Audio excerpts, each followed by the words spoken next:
O Senhor esteja convosco. Proclamação do Evangelho de Jesus Cristo, segundo Lucas. Naquele tempo, Jesus contou uma parábola aos seus discípulos. Pode um cego guiar outro cego? Não cairão os dois num buraco? Um discípulo não é maior do que o mestre. Todo discípulo bem formado será como o mestre. Por que vês tu o cisco no olho do teu irmão e não percebes a trave que há no teu próprio olho? Como podes dizer a teu irmão: irmão, deixa-me tirar o cisco do teu olho, quando tu não vês a trave no teu próprio olho? Hipócrita, tira primeiro a trave do teu olho, e então poderás enxergar bem para tirar o cisco do olho do teu irmão. Não existe árvore boa que dê frutos ruins, nem árvore ruim que dê frutos bons. Toda árvore é reconhecida pelos seus frutos. Não se colhem figos de espinheiros, nem uvas de plantas espinhosas. O homem bom tira coisas boas do bom tesouro do seu coração. Mas o homem mau tira coisas más do seu mau tesouro, pois sua boca fala do que o coração está cheio. Palavra da salvação.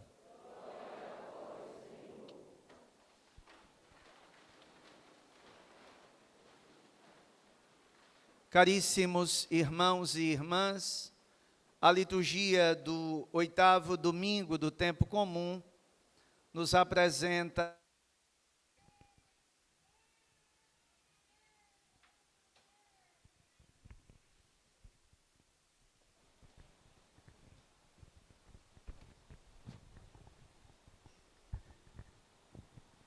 a continuidade do discurso da planície que escutamos nos 2 últimos domingos. Estudiosos de Sagrada Escritura vão dizer que, aparentemente, o texto de hoje parece ser um texto à parte, porque até então era o discurso da planície e, de momento, o texto diz que Nosso Senhor começou a contar uma parábola. É como se essa fala dividisse o texto, mas o texto é o mesmo, é o discurso da planície. E poderíamos até dizer que essa conclusão nos ajuda a compreendermos os outros 2 domingos. Nós iremos dividir a reflexão em 5 pontos, que serão concluídos em uma única frase que sintetiza aquilo que o discurso todo da planície tem a nos dizer. Recordemos-nos que tanto o Sermão da Montanha, lá de Mateus 5, 6 e 7, o grande discurso da montanha, como o discurso da planície, são os projetos de vida de Nosso Senhor para os cristãos. E na perspectiva de São Lucas, mais ainda, porque a fala não é dirigida à multidão. A fala é dirigida a quem decidiu segui-lo. Então a fala se torna mais exigente do que o outro texto. E hoje, de novo, o texto vem falar para os discípulos. Vamos lá, primeiro ponto, o cego e o guia. Pode um cego guiar outro cego? Relação cego-guia. O cego, atenção, biblicamente, é, na exegese bíblica do grego, o que conduz o outro. O que se deixa conduzir pelo outro é o cego. Ele precisa de uma ajuda, ele necessita de uma ajuda. E por isso ele precisa de um auxílio. Mas o cego em si não é o cego físico, que a gente já deve estar pensando imediatamente nele. Ele é uma boa analogia, mas o cego aqui é a imagem do pecador. O cego aqui é a imagem do homem que vive nas trevas e ainda não conseguiu ver a luz. E por isso o discurso do cego tem um teor de teologia moral no texto. Porque, querendo ou não, vai atingir algo que nos toca, pecado. Então, pode um cego guiar outro? Agora fica claro. Um pecador vai guiar outro pecador? Não. Ambos precisam de ajuda, de auxílio. Então, o cego é a imagem daquele que precisa ser conduzido por um outro, ajudado.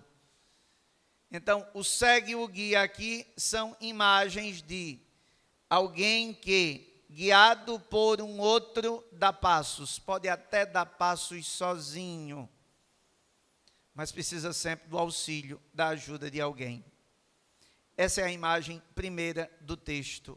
Cego guia a relação. Um cego não pode guiar outro cego, mas um guia bom pode guiar o cego. Aí, imediatamente, o texto, segundo ponto, diz o quê? Um discípulo não é maior do que o mestre. Todo discípulo bem formado será como mestre. Segundo paralelismo, o primeiro é o cego e o guia. O segundo é o discípulo e o mestre. O discípulo tem que ser menor, não maior. Se ele for bem formado, ele será como mestre. A imagem do discípulo e do mestre aqui tem um significado importante para o texto de São Lucas. O mestre, todo mundo sabe quem é nosso Senhor. Ele é o mestre. E os discípulos são aqueles que no discurso da planície decidiram segui-lo. E por isso devem se tornar bem-aventurados, evangelho de 15 dias, e devem amar os inimigos, evangelho de domingo passado.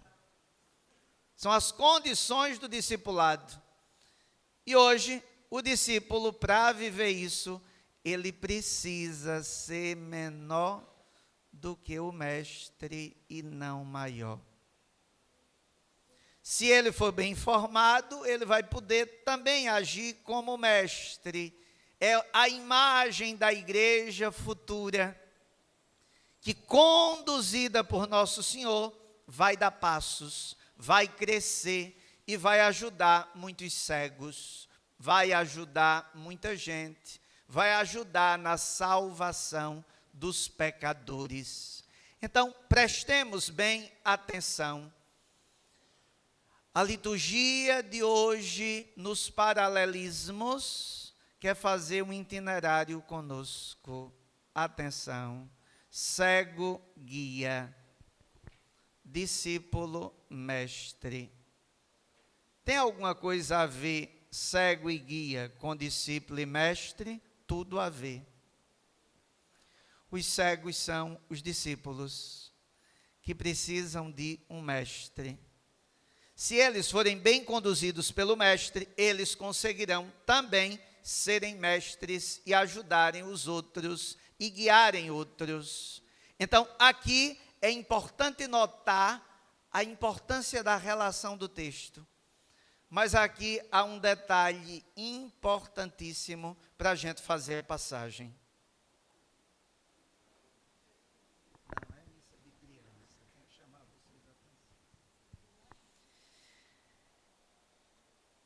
Terceiro ponto, cisco-trave. Cisco-trave é a terceira analogia.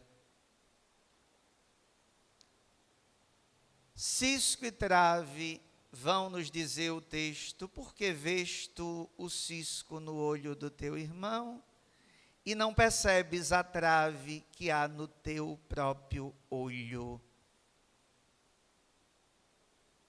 Todo mundo entendeu o cisco e a trave muito bem. Se tem alguma coisa que todo mundo entendeu bem no evangelho de hoje, foi isso. Só que a gente precisa fazer a relação com os outros dois ditos: o segue e o guia, o discípulo e o mestre. Por que o discípulo tem que ser sempre menor e tem que aprender com o mestre?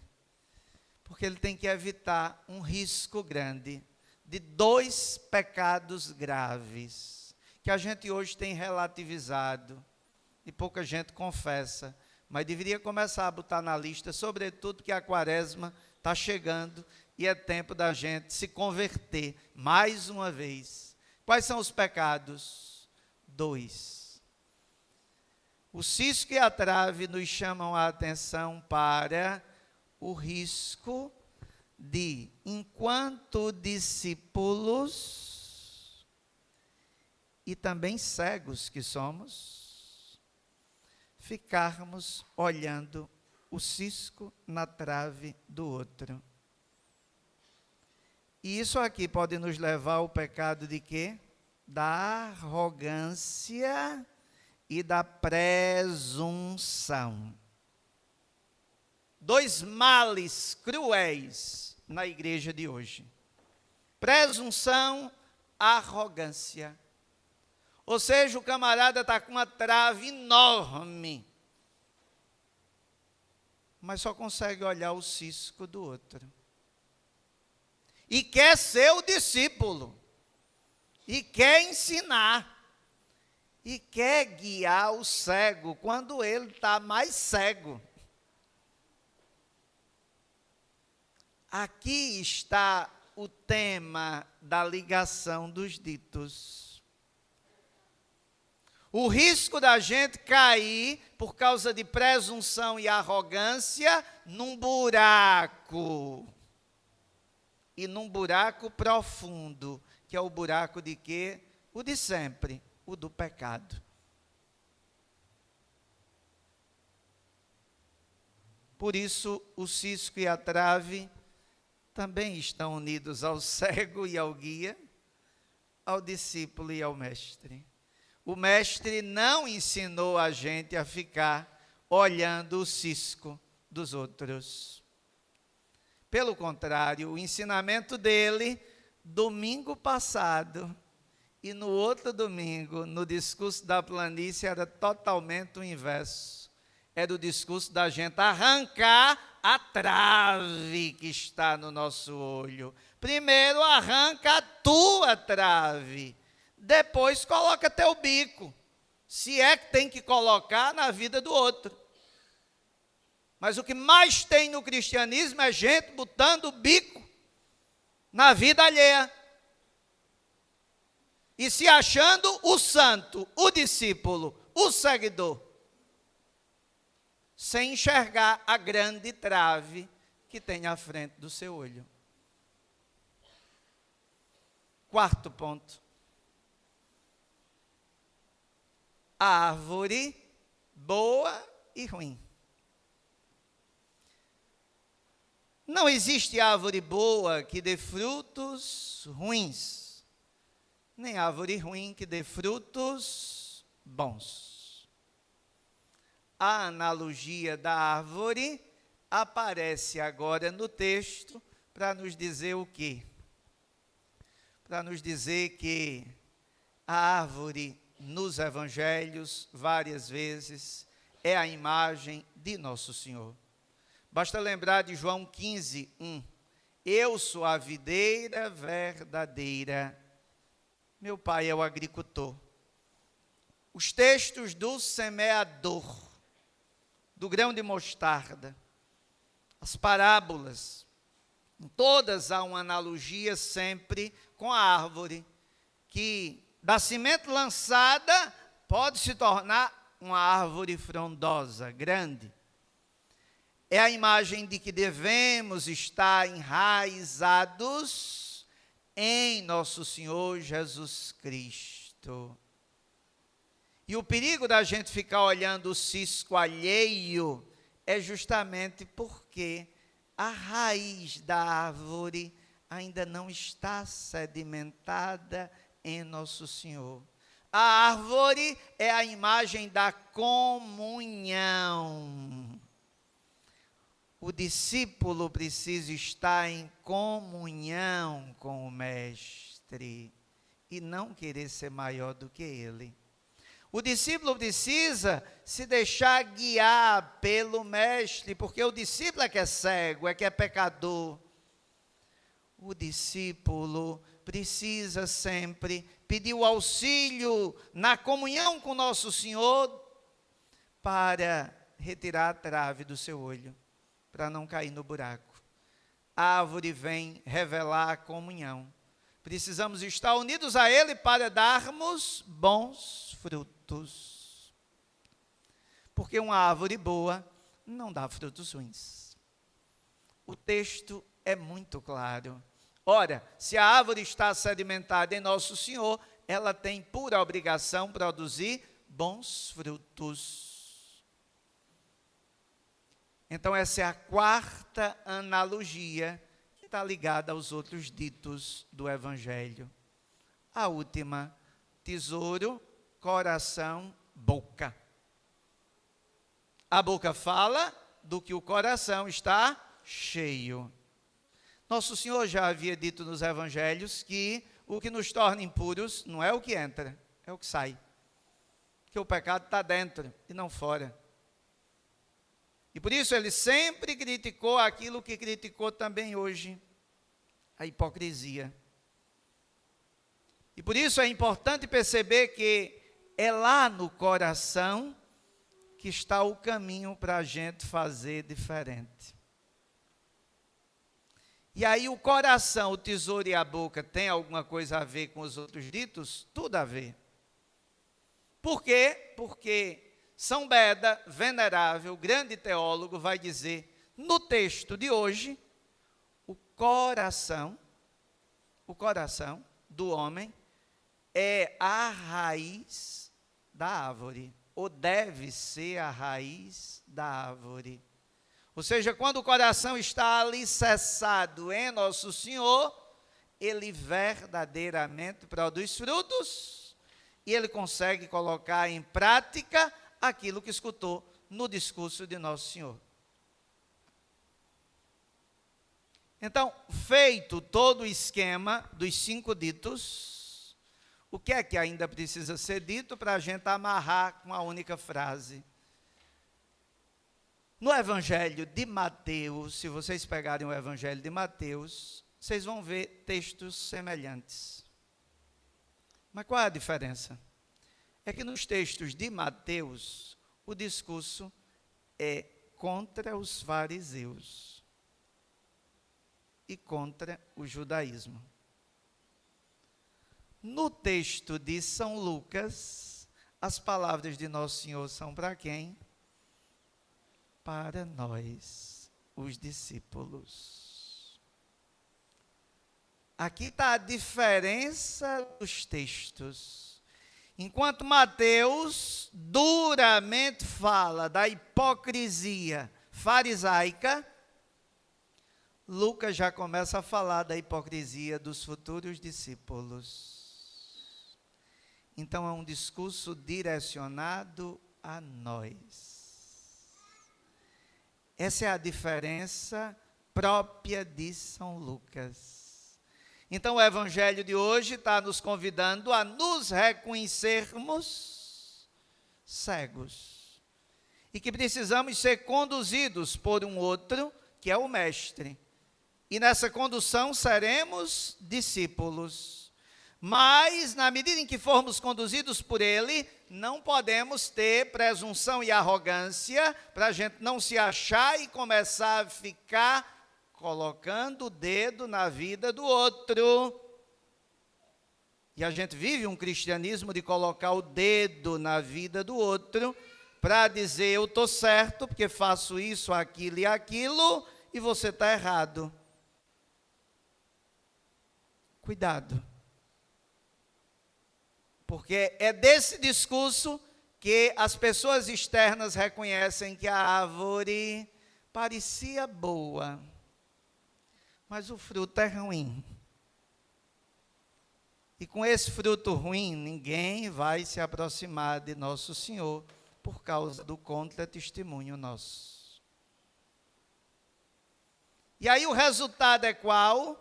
É que o coração precisa colocar para fora aquilo que é de bom. E para colocar o que é de bom, o coração precisa ser o dele. E qual é a frase que fecha o evangelho de hoje? Quem é o discípulo? Vejam que tem várias imagens do discípulo, boas e ruins. É a verdade da humanidade nossa. Mas o que é que o discípulo precisa ser? Se deixando guiar pelo mestre, tirando a trave, tendo um fruto bom e saindo do coração coisas boas, o discípulo deve falar e agir conforme nosso Senhor. Como dizia São Filipe Neri, se pudermos,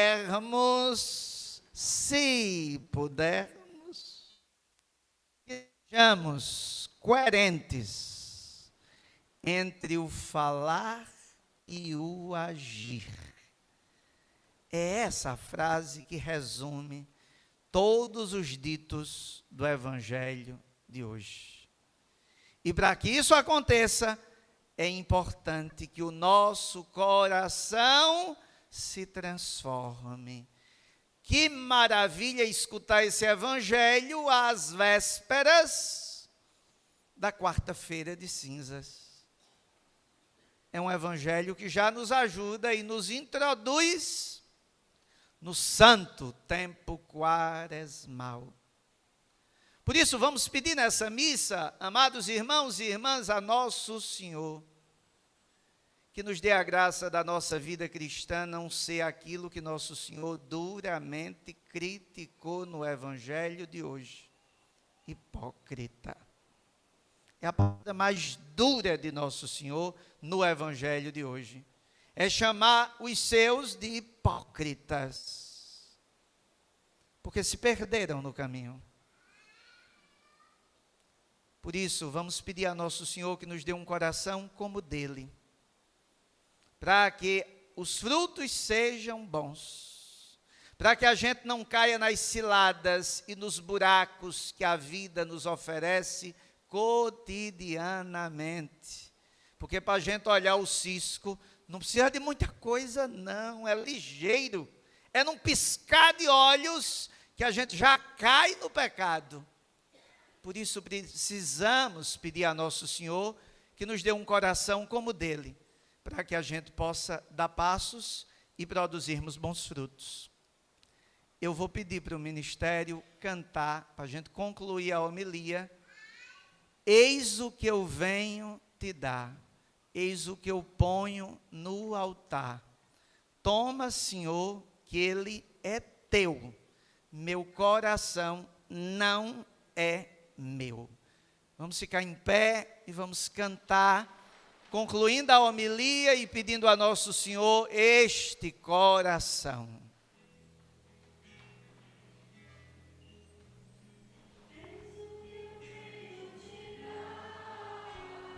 Eis o que eu ponho no altar, toma, Senhor, que ele é teu.